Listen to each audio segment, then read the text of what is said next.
Hello! Welcome to the Dual Life Perspective for 2024 here on LVLS Whenever. If you haven't seen one of these before, what I mean by Dual Life Perspective is I talk about my life in the virtual, i.e. all the games I played, and the real, i.e. things that have actually gone on in my life. And this is usually a numbered episode, but I decided beginning this year that it should be like the awards and treated as its own specialized niche on the channel. So, no pickups, nothing else, it's just going to be this. Let's go ahead and start with the reel. I feel like I always start with the reel, and 2024 has been a very fascinating year in a lot of ways. The first half was feeling stuck, I think, in some ways, and the latter half really felt like anything was possible. So let's just kind of break that down a little bit. So creatively, I've put out a lot of the best art I've ever done. If you haven't looked at like the key art for So This webcomic or any of the fan art that I've done this year or the isolate art that I've posted for this year, it's all like the very best I've ever done. In fact, while we're here, while we're just chilling, alright, we are over on portfolio. The funny thing is that I just did like Evolve 2, just finished getting that set up for publication. That would almost be the easier thing to do, but I think we'll just stick with this. But So This webcomic, while it didn't have perhaps as many comics this year as in a couple others, did have some good ones.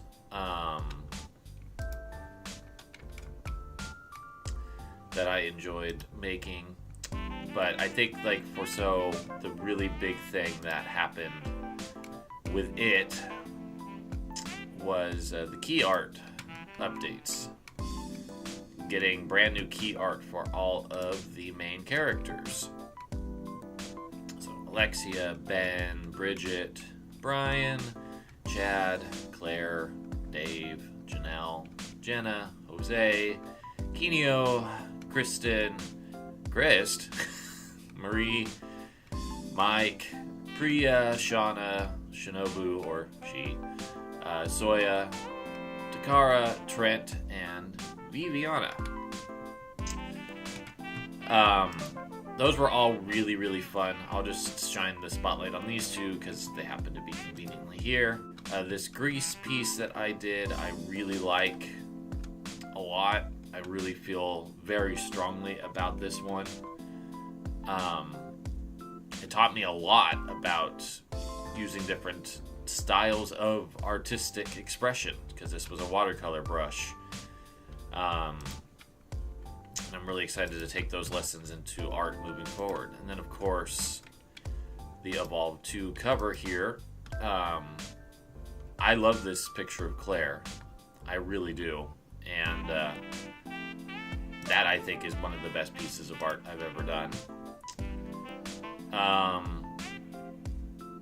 think that's generally it on an art front. But book-wise, Develop 4 came out, and I'm very happy with that. I think that's the best photographic book that I've put out. Evolve 2 will be out on January 1st. I programmed it. It's already set to go, and here's Isolate Volume 2's proof that I'm currently in the middle of reviewing. I've gotten some feedback from one of my cherished reviewers as well, so I'm looking forward to incorporating the feedback as well as my own edits into the final draft and getting that out on my birthday, January 11th. So I'm making up for the fact I only published one book in 2024 by publishing 2 in January almost immediately. And then, of course, Femtendo 87 is going to continue moving forward once those two projects are out the door. It's just, I've got about half of the entries to write, and then it's pretty much ready other than that. All of the photos have been taken of the games. All of the production and design is done. It's just writing. And once that's done, I'm going to move into getting that early history of women book going, as well as the first Culture Clash book, which I think I have renamed to Trials and Translations for publication. And we'll get into localization practices of the system. And I'm very excited about that because I've discovered some really interesting ones that I want to write brand new, as well as updating several of the ones I've already done in that old series, Culture Clash. Isolate's going to probably take a little break through the year, but I'll probably get started on it in a couple months. And then there will likely be a Develop 5. So it could be a 5-book year, which would be kind of obscene, honestly, but we'll see how it all goes. See what else I might come up with to work on as well. So yeah, I think artistically and creatively, I've had a really good year. And then just to bounce back really fast to the blog,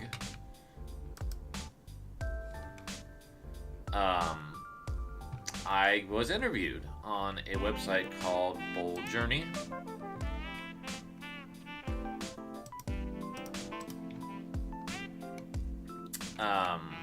So this was pretty neat to be able to take part in this and show off a lot of the books that I've worked on, some of the reasons why I create books, getting into some different things here and there. So that was really neat to be able to get that opportunity. So huge props to my dear friend Rachel for connecting me with them.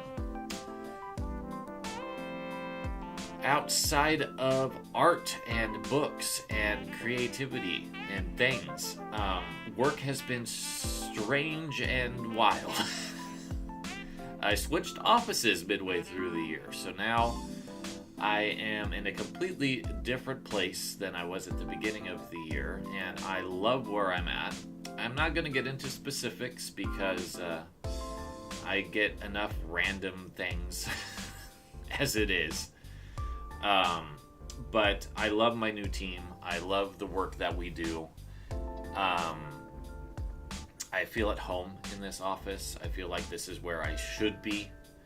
I'm on a temporary assignment at the moment, but I'm trying to get the ball rolling to make it a permanent change because I want to stay where I'm at. The first 8 months of the year where I was at my old office were really hard on me due to transition, but being in the same place, so there's all of this history and all of this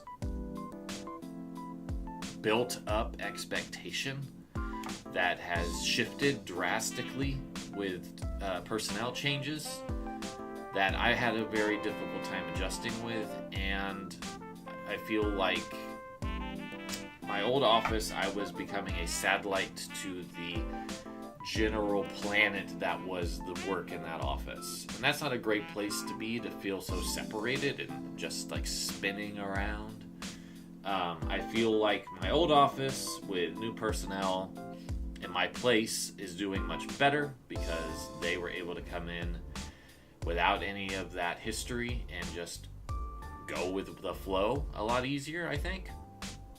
And being in a new place and being forced to learn and adapt and change and evolve was very good for me. So I feel very hopeful that I will continue to work in my new office for the rest of my career where I'm at. That's kind of my hope, honestly. I would love to just stay there because it's such a great place to work and the mission is really important.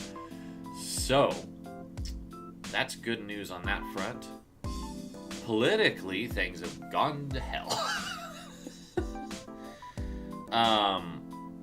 Locally, things have gotten better.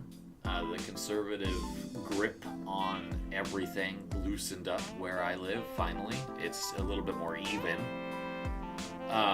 Unfortunately, nationally, things have taken a turn. And not a turn I am happy about, thrilled about, like, I could almost say respect. I'm not a Democrat or a Republican. I am fiercely independent. I don't believe in the morals or justifications of either party. And both of them, to me, kind of suck. I end up voting Democrat more often because they suck less. But they both suck. And this year in particular highlighted how much they both are absolute terrible. And they need to have a third, fourth, fifth. We need more diversity in our political system because it's getting difficult to like either option at this point. And the current fringe parties we have now don't have any respectability. So it's going to be a rough 2025 through 2028, I feel, for a lot of people. And it's going to be hard for me to be in that climate. And I'm trying my best to not get too depressed, too sad about it. What I intend to do is to do as much as I can locally and make things better for the people that I love and care about, and that's what I can do. So that's the intent, is to not be defined by the nation, but to skip out on that spectacle of the society at large and do my own thing to try to make life better for people that I connect with and resonate with. That's what I can do. Let's see. My friendships are great. Social part is doing really well. I went to 2 of my best friends' wedding last month when this was recorded. And that was a good time, but I also learned that I don't like being in a loud concert music situation where I have migraines from the noise factor. But the wedding itself was lovely. I had a really good time, and it was great. Just lessons that we learn along the way. Been making new friends with coworkers, which is great, especially my new coworkers. Being able to be connected with my best friends is essential to me, and I'm really happy that I have the friend network that I do, because they help me with so much to get through day to day. In terms of living circumstances, this house is still hanging in there. I've improved things quite a bit this last year. Made things, I think, more true to me instead of trying to find me. I feel like I found me, if that makes any sense. I have this new desk here. I've gotten a lot of things like the scanner and frames for my art, and a new bookshelf, new chair that I'm sitting on, new curtains over there. A lot of things to just make life better. Some kitchen stuff, and been doing pretty well, I feel. I feel like my living circumstances are, for the most part, really good, and that's a great place to be. Do I intend to live in this house forever? No. There will be a point where I need to move, and I know that, but for where I'm currently at in life, it feels like a good place. even though this is a very old house, and the AC up there sucks and is old, and the heater over there sucks and is old, but I've got a new heater that's working out pretty well. On the whole, I feel like I'm living pretty well. I could do better on food. Food is one thing that I've had some difficulty with in 2024, is eating pretty well. I do fairly well, but I feel like I could do better. I got back into snacks and cookies and stuff a lot more this year, and I'd like to kind of get back to the pandemic period in terms of my eating, where I just cut that out and it was great and I wasn't tempted by anything. I need to eat more fruit and vegetables. That's been weirdly difficult. I need to get... This is one thing that I guess I could put in social, but it kind of blends over into food in a sense, is I need to just be more comfortable going out and buying food and going to the grocery store and going to stores in general. I still feel a little bit of that pandemic life, trying to not be around people. The introvert in me really kicked in, and I'm trying to get a little bit out of that. I'm working on it, but it's definitely a bit of a challenge, but I'm still going through it. Mentally and emotionally, I feel pretty solid, especially now that I'm in my new office. I felt pretty depressed, I think, over the summer, because I was just really starting to feel that satellite aspect with work, that the work I was doing was not really accomplishing anything. That's not a great place to be. But I think that's past, thankfully.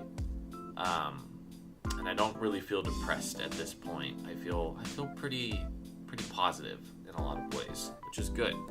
I don't feel anxious too bad. I feel anxious about political stuff, which I think is kind of a given. There's a tiny bit of anxiety about the future of my employment, if I'm going to stay in my current office or not, but I'm going to do what I can to affect that. So that, I think, is a pretty good summation of the real for 2024. All right, moving into the virtual now. Interesting year. I played through, as of the time of this recording, 41 games, which is the second best since I've actually been documenting these for Dual Life Perspective. And I hit like the halfway point really early in the year, like in April, which is kind of wild to me. And then this could change. I'm going to try to start at least 1 or 2 games before the end of the year, so my shirt may change by the time we end the video,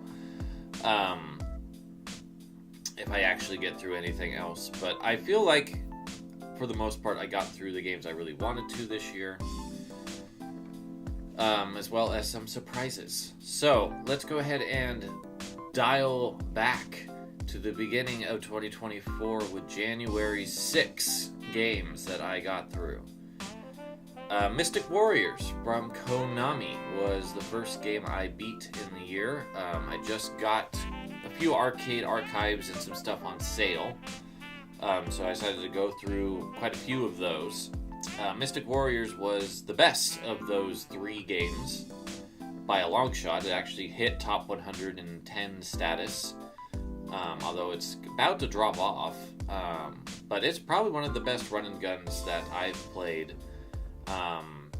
and really visually stunning with a lot of great set pieces. It's definitely among Konami's best in terms of their arcade output, in my opinion.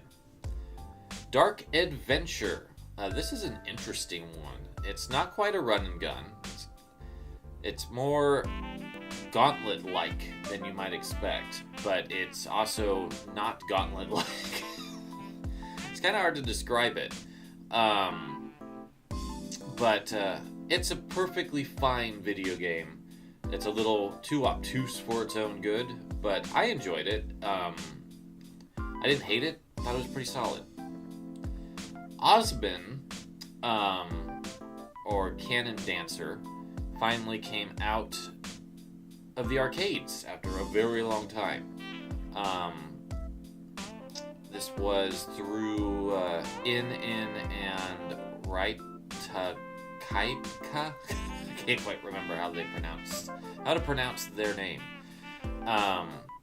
Which, their emulation is perfectly functional. It's not exceptional, it's not bad, it's just pretty much right in the middle.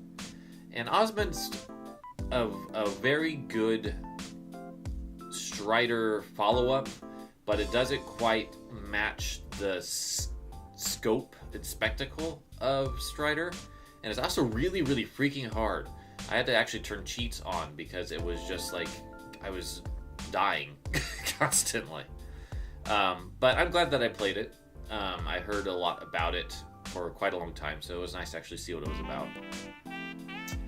And then another code recollection. I separated the two games within as their own entities, but in the grand scheme of things, I feel like it's a whole package, even though it was built off of two games. But I really loved this game. It ended up being third place in my 2024 best of list. Really exceptional. I love Ashley. I think that she's a great protagonist that shows growth and shows a lot of resilience to get through the various challenges these two games present. And I love the art style, the music, the vibes. It was just a grand time. I really enjoyed it. It really just made me feel good, like right at the beginning of the year. Ginka Fukei Densetsu Sapphire was the first of the Shoot 'em Up Festival series, which has 2 episodes because I burned out in February. I wanted to do something like that monthly, but I think between trying to try to figure out what was going on with work and other things I was trying to accomplish, it was just too much to try to keep Shoot 'em Up Festival going. It will come back periodically when I'm in the mood for the genre, but I'm glad I started with Sapphire because it was a really good game. Not quite top 110 worthy, but I would say when I get to the Shoot 'em Up list of ranked, which you'll be seeing a lot of ranked genre stuff in 2025 as kind of in between episodes. It will be in the top 12, I'm pretty sure. I really liked it. For February, I got through 2 games. One is Guilty Gear Strive with Elfelt. I love Elfelt. She's so awesome in that game. Great design, a lot of fun to play. I felt like I finally have a character in that game that I really like. I tried Giovanna and I like her, but I didn't click with her the way I do with Elfelt, so I'm really thrilled to have a character in that game. And playing through arcade mode was fun. And then I played Battlemania as the second Shoot 'em Up Festival, and that game's pretty rock solid for Vic Tokai, whose track record is pretty spotty. I think Battlemania and what I played of its sequel are very much like their best work. So that was great to discover a little pocket of awesomeness in a company that doesn't have a lot of those. So that was fun. And I don't know if I'm going to jump right into the sequel when Shoot 'em Up Festival comes back. I'm going to probably do something silly and randomize it. But it will happen, and I'm looking forward to playing it. For March, I played the Resident Evil 4 remake twice. Because I can't stop playing that game. I actually intend to try to get the recording done for The Island this year, so I don't end up giving it Best of Non-2024 Game Award again. Because, oof, man, I can't stop playing RE4 Remake. It's so good. I played through Professional and Hardcore, so that was kind of what the purpose of that was. I also played Resident Evil 4 extensively again to get caught up to the island so I could start that recording. But that's later, and I didn't finish it. Cyber Citizen Shockman 2, A New Menace. I had to turn on cheats for this one too, but in some ways it's not that difficult. It's just very mediocre. It's got aspirations and some attempts at reaching for more than it is, but it can't land it. So that was one of the more lackluster games that I played this year, for sure. Last game for March, which would be number 4, was Mule. It was wonderful revisiting a game from my youth that I haven't had a chance to play since my Commodore 64 broke. It's unfortunate that the Atari 400 Mini put the wrong version of Mule on there. That doesn't work the way that it should. They have patched that since, thankfully, but it didn't really put a grand sheen on the general little mini console that one of the marquee games they fucked up, to be blunt. So I do need to update the firmware on the Atari 400 Mini and then actually play the other 24 games on there. It just didn't set a great tone because that was the game I bought it for and it was broken. So I will come back to that and try to do a proper ranked for it at some point. I need to make sure that I have a controller that is not that joystick though, because that joystick is painful to use. April had 6 games, and when I look at a couple of them that are on here, I'm a little shocked that I got through 6. The big one was Unicorn Overlord, which became my game of the year. I go pretty heavy into the reasoning why in the Best of 2024 video, but I just am so happy to A, have a Ogre Battle spiritual successor, B, a Vanillaware game that constrains their fan service just enough that I don't feel like I'm being a pervert playing it. And C, I just had the time of my life playing it. I had so much fun playing Unicorn Overlord. It just was a very fulfilling game in a lot of ways, even though it does stumble a little bit on narrative aspects by being very plain. And I think that was a big disappointment for a lot of people, but for me, I didn't mind as much. And it didn't take away from the fact that it was the best game I played this year. I have a contrast of Sunsoft. I played Trip World DX. I got the Japanese Collector's Edition, or whatever in the world Super Deluxe calls their things. And this is my first brush with Carbon Engine, which is Limited Run's thing. And if I've not made that clear, I'm trying to not directly support Limited Run these days, because there's multitudes of reasons. The biggest is Embracer owning them, and I'm trying to not embrace Embracer at all in any capacity. Going through Super Deluxe or the official Konami shop, because Konami decided to go to bed with them, to get some physical things has been annoying, but it's definitely been better than giving their money directly. But I am not impressed with Carbon Engine. I've played 2 separate games that use it, Trip World DX and Rocket Knight Adventures Resparked, and both have problems.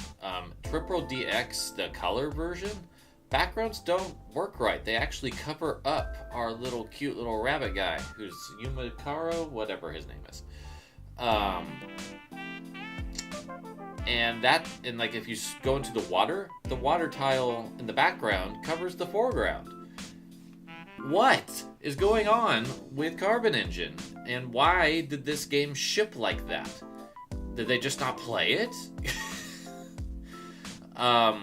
And then with Rocket Knight, it was a little less problematic, but like the flicker that you have when a sprite takes damage is not very well tuned. So it's like the sprites disappear, or they flickered really fast, but not like they should. I watched a comparison video of the original Genesis game, and just like the sprite flicker element when you defeat an enemy is just different than how it is in the Carbon Engine port.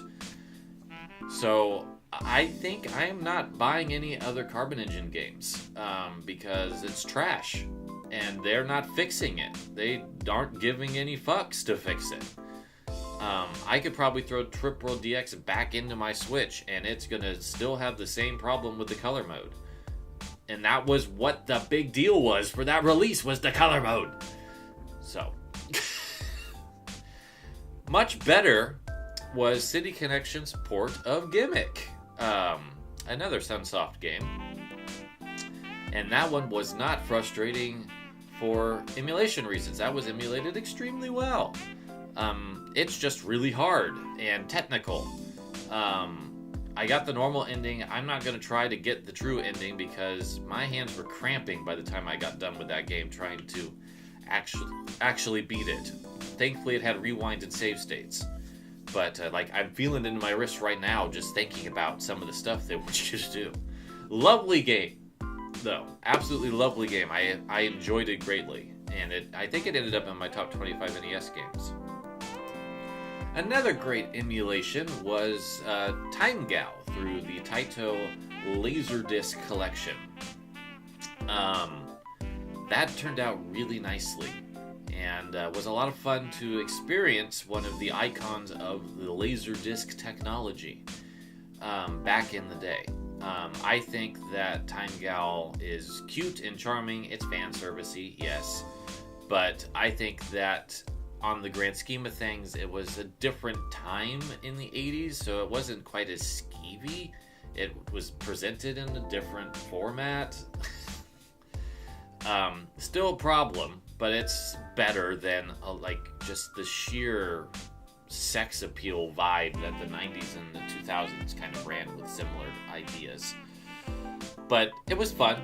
The animation's great. The gameplay is pretty bog standard. Push a direction or a button to get through this point. If you don't do it fast enough, you're going to get a silly animation death, and back to the checkpoint you go. But I played it on the easiest difficulty, and it was fun. I enjoyed it. Would I play it again? Probably not. But I'm happy to have it, and as a Taito fan, it's important to me to experience the full breadth of their back catalog, and I'm glad that they actually brought that out to some extent. It never got localized, so that's an import that I feel really good about actually spending that extra money on, especially going for the collector's edition and getting all the neat design stuff that came with it. I finally beat Adventure Mode in Warriors Definitive Edition. I have been playing that game since I got it on the Switch in 2020. And I had it on the Wii U, and I never beat Adventure Mode there that I can remember.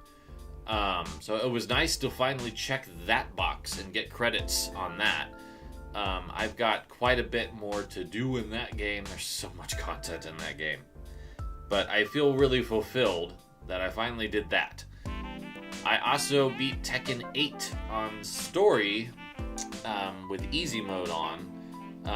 Well, I didn't play it with Reina all the way through as much as I would have liked to. It's primarily about Jin.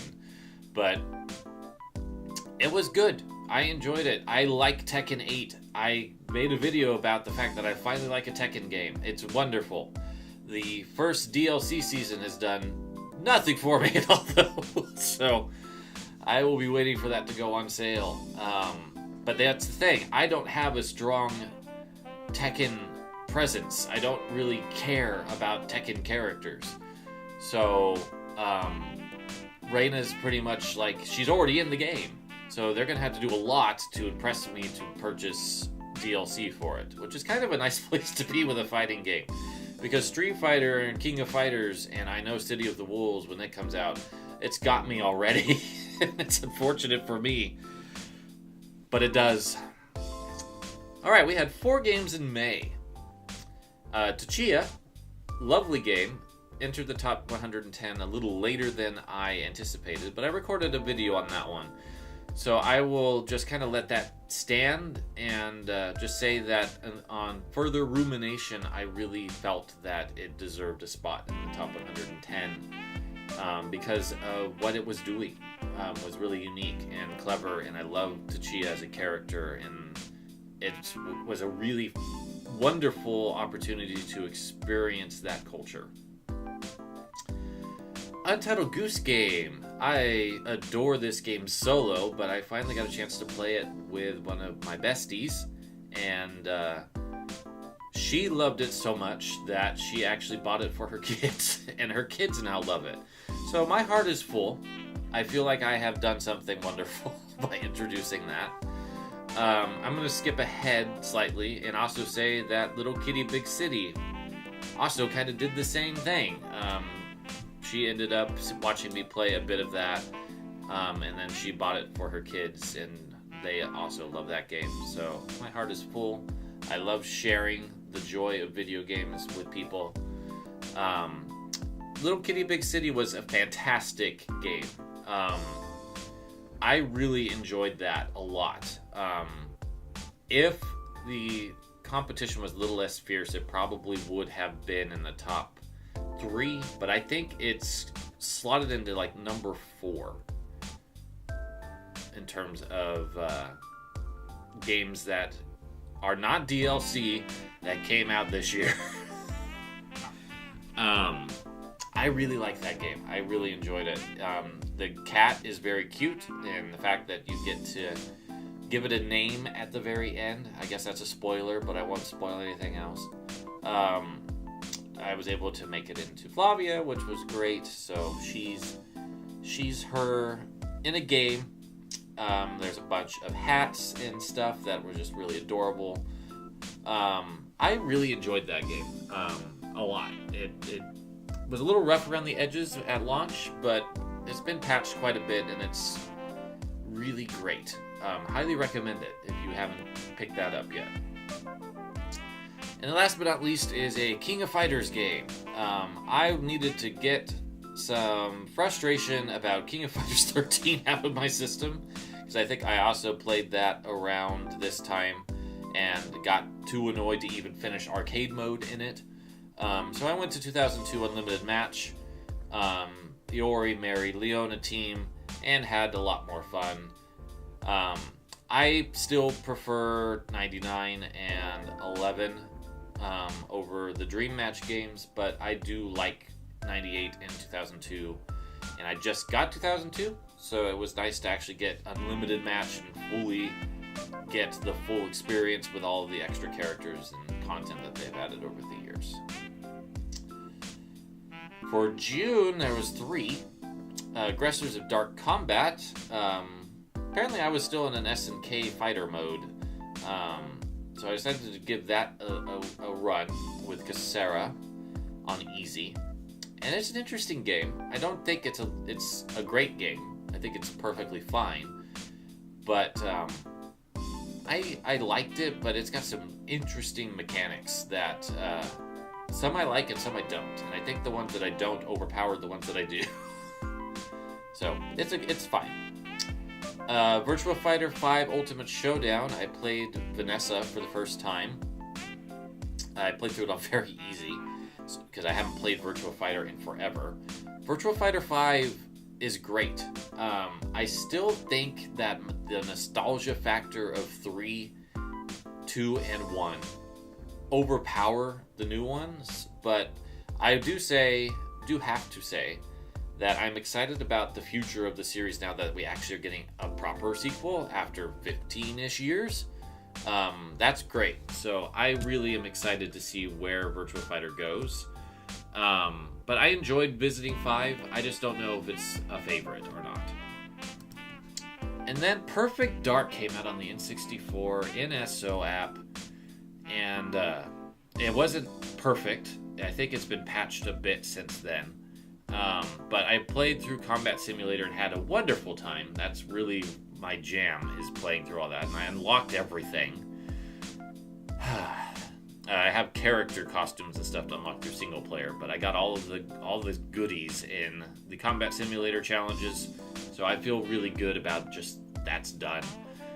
So I can, when I'm in the mood, I can just fire that up and not feel sad because the N64 can't work on anything at the moment. July only had one, SBC Chaos, SNK vs. Capcom, the surprise release of that half of the Capcom vs. SNK fighting games. So SNK's done at this point with their half of the Capcom vs. SNK legacy. With that release, it was nice to be able to actually try that out. Because the original home release was Xbox only when SNK Playmore was making questionable decisions. It's not SNK's finest, but I don't think it's their worst either. It's just rushed. It's compromised because of the state of the company at the time. But I had fun playing as Red Arimer. Red Arimer is cheap as hell. I actually think I prefer this Red Arimer to Firebrand in the Ultimate Marvel or Marvel's of Capcom 3 Infinite stuff. Because it felt more authentic to the series than Capcom's own take on Firebrand. But I'm glad that I tried it. I'm glad that I bought it. I do want to support SNK's retro revival efforts. So August brought about a retro throwback to my youth with Bugs Bunny Birthday Blowout, a game that I like more than I think the majority of people do. And I do think there's some rose-tinted glasses effect happening because it's not really that great of a game, but there's just something about it that just clicks for me. I think the visuals are pretty nice, although the slowdown is horrendous. The music, while short loops, are catchy. The gameplay's adequate. I don't think it's the worst of the worst.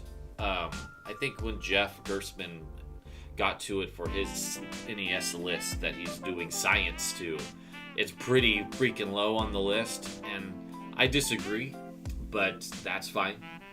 At least he's got Bionic Commando in the top 3, so I'm not going to complain too much. September has 3 games. I played Panic Restaurant for the first time. That's fun. That's a quaint platformer that came out late, very late on the NES, by Warp, the creators of D, probably better known for that. But this is a perfectly functional and solid and cute little game that I don't think it's worth the $200 to $300 to $400 that it goes for in resale, but it's good. I would love to see Taito revisit it or re-release it properly so I could play it legitimately. But it was good. It was fun. Euphoria 2: The Saga. I really liked that game. I would probably slot that as number 5 on my top list of 2024 games. I just think it's really, really well done. And very cute, very charming. It has procedurally generated levels for some reason. I don't really know the reasoning or the decision making behind that choice, but I do think that has put a bit of a damper on my enthusiasm about it, which is quite high otherwise. The art style is charming, the music's fantastic, the gameplay feels good, the character swapping is solid, the level design's good. It's just you never know what you're going to get, so you have to keep going back through the levels to get all the things because that chunk of the level didn't happen this time. It just, I don't understand the decision to make that one choice, which is why it's not higher on the list. But it's really good. I highly recommend it. It was a very good game outside of that one choice. And then I played one of my favorite games of all time, Castlevania Aria of Sorrow, and got 100% maps, 100% souls. Did not do a 100% drops yet. I'll probably come back to it at some point to do that. Advanced Collection's a great way to play that game, though. That's how I went through it this time. And I had an absolute ball with it. October had 2. I played through Night Slashers again. Not the best way to play it currently, through Johnny Turbo's Arcade, because A, that company doesn't even exist anymore. It petered out, and B, it's very bad. It's a very bad emulation wrapper that they came up with for those. And I'm hoping that at some point Gmod will come back to Hamster and say, hey, can you release Night Slashers for us? Because that would be the way to go. I played it because I was rebelling against the awful looking remake that Forever Entertainment decided to spew out into the world. I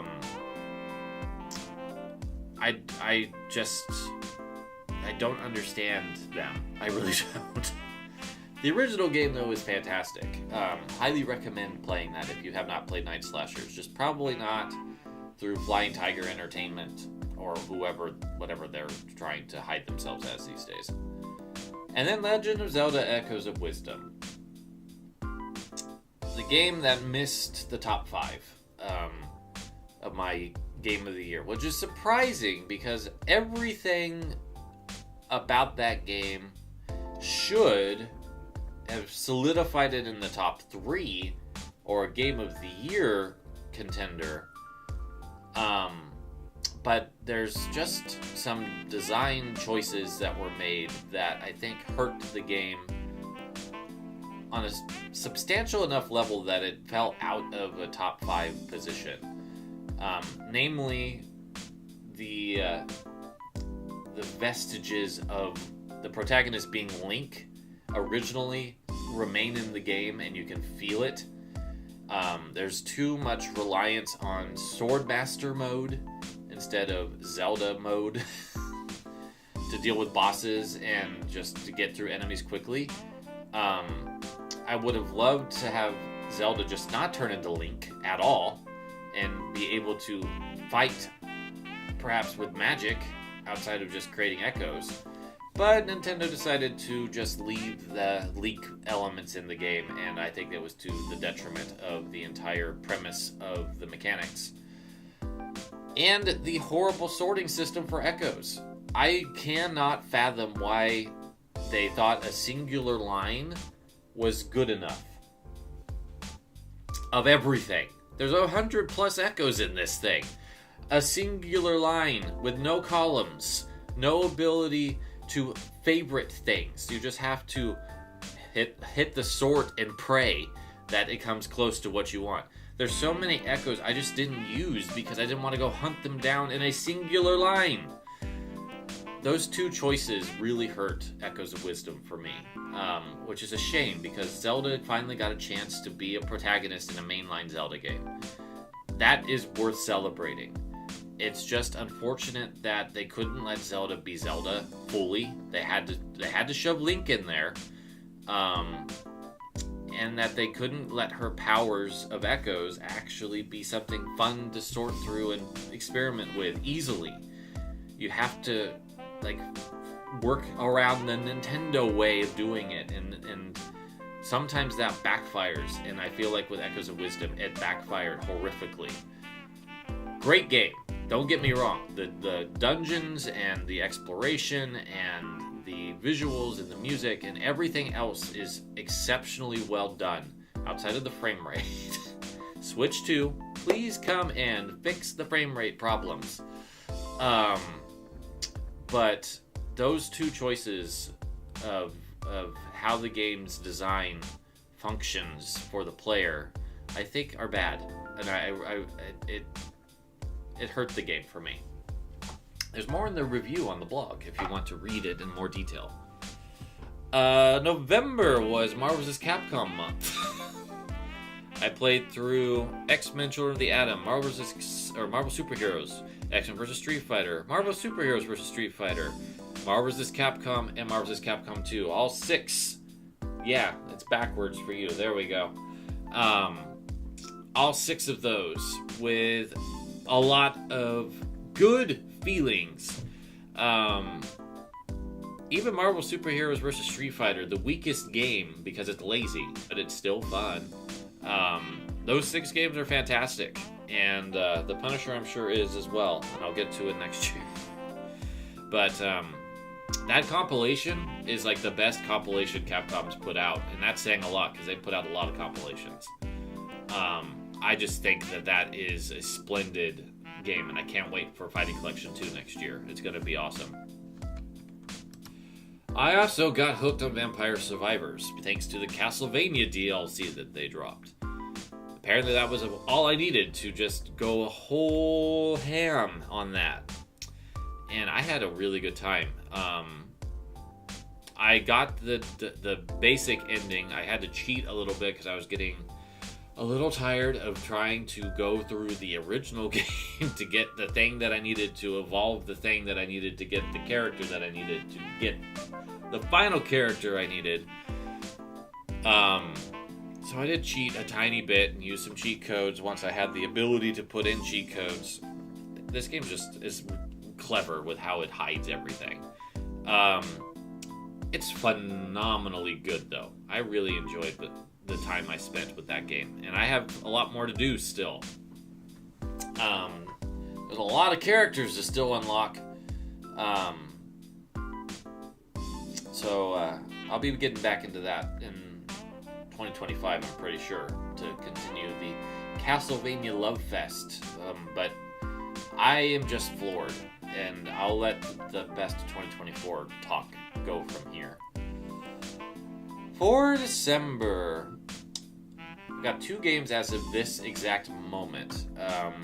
Contra Operation Galuga, I started when I got the Super Deluxe version in like August, September, something like that. I set it aside after a couple levels.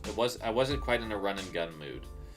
I finished it 2 days ago, as of the recording of this video, so my memories of it are very fresh. I think that it's the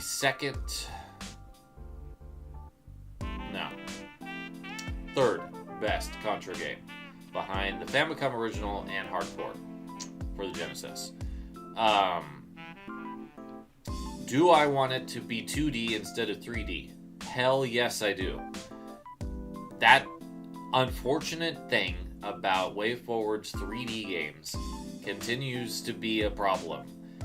It's difficult to parse where enemy shots are sometimes, because it's just, even though they're bright white, it's hard to see them in the 3D scape. It's hard to see your character sometimes, because there's just not a really defining thing to make them stand out from the background. I do love all the homages. I do love there's so many great callbacks in this game. Pretty much every major Contra boss shows up at some point, some way, and that was a lot of fun. I think the level design's solid. I think that the new mechanics are solid. I think it's a great game. I just wish it was 2D. I wish it was sprite work instead of polygons, and I'm gonna feel that way with anything WayForward does. I feel that way about Bloodstained too.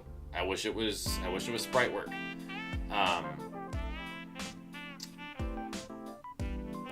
Hopefully, they will make another Contra though, because I think that they definitely showed that they are the right stewards compared to the abysmal Rogue Core that came out a couple years ago.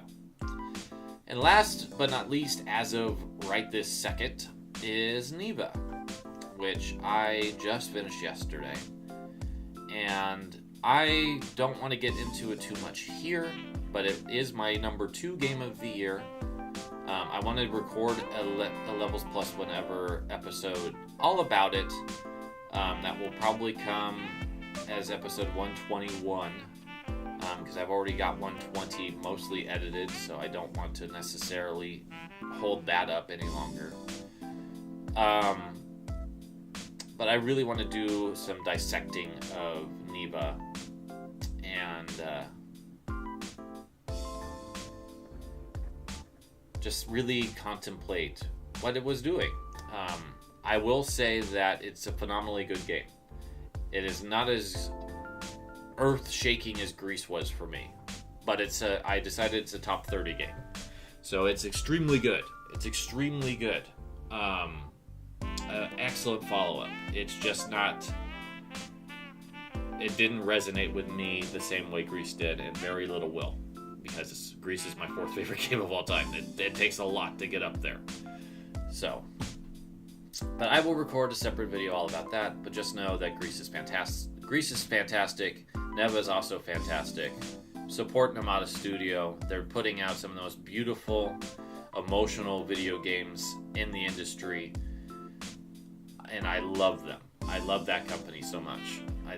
I wish them the best. I'm glad that Neva won a bunch of awards on top of everything that Grease won in the past, and that they can continue to do the amazing, visually stunning, emotionally challenging video games that really do speak to me on a profound level. Even if Neva's not quite as good as Grease, it is still one of the best games of 2024. Alright, I got back from visiting my parents and managed to beat 3 games while I was there. So let's run through those super quick. So first, I beat The Games Winter Edition for 1988 by Epix. I think that's how you would pronounce their name. It was the last of their iconic games series, which included Summer Games, Winter Games, World Games, and California Games. The Games was based on the 1988 Olympics and had a Winter and Summer edition. I played through the Winter edition. I didn't do super well at any of it, but I got through all the events and the credits rolled, so I beat it. I'm enjoying that collection quite a bit, the Epix Games collection. It's a pretty nice one. The emulation's pretty solid. I also beat 1080 Snowboarding. I got through all of the match races up to Deadly Fall, I think is what they call the last track. I could not beat the Iceman. He was too fast for poor Akari to keep up with. But I managed to unlock the track in the process, and that's good enough for me. I didn't see credits, but I'm okay with just saying that getting all the tracks counts to me as getting credits, because I'm not going to go through Expert all the way again. That was a lot of save stating to have RNG play out in my favor. And then I also played through Untitled Goose Game again co-op with my parents, and we had a very good time. All right, back to this shirt, because I could have beaten something else. I don't know. I can't see the future. But thank you for joining me on Dual Life Perspective 2024. These are always fascinating to record. They really just bring out a nice contemplative edge to what I've experienced, both in the real and in the virtual. And I'm glad that I've made the decision to just do one of these instead of breaking it up like I used to. I think it makes more sense for me currently.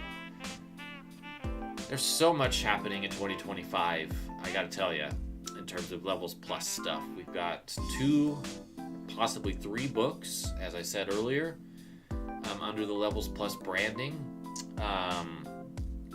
There's going to be lots of videos I've already recorded, a whole bunch, and there will be a lot more. I want to talk about Neva. I want to talk about the game industry's continued suckiness.